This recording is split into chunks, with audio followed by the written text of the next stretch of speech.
Good afternoon. Before they see me, this is Chris Robinson with your Trader's Exclusive comment for today.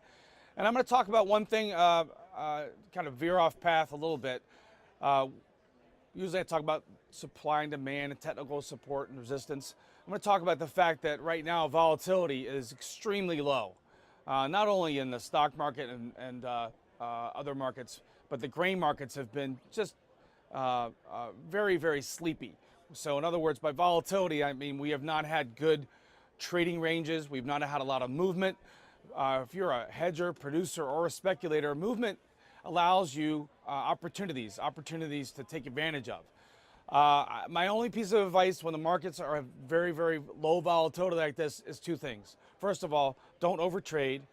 And second of all, don't sell cheap volatility way, way out in the future.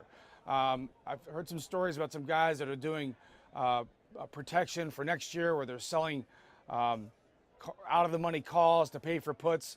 In a market like this, when we're at low volatility, that to me is a dangerous setup, because when the volatility comes back, and it will, those call options that you're selling today because it's giving you free protection to the downside, pay for your put, what have you, those call options can come back and really hurt you. So if you don't know what I'm talking about, you need to educate yourself. If somebody's suggesting this to you, you need to look at the forest from the trees, because when volatility returns, and it will, and the big question is, when is it going to happen? If I knew that, I wouldn't be sitting here. We've suffered through a year and a half of really low volatility. Right now, it's excruciatingly low. But those are the two things I would pass on to you. Don't overtrade. Don't try and make a trade happen that isn't there. And the third thing is, for goodness sakes, don't sell cheap volatility.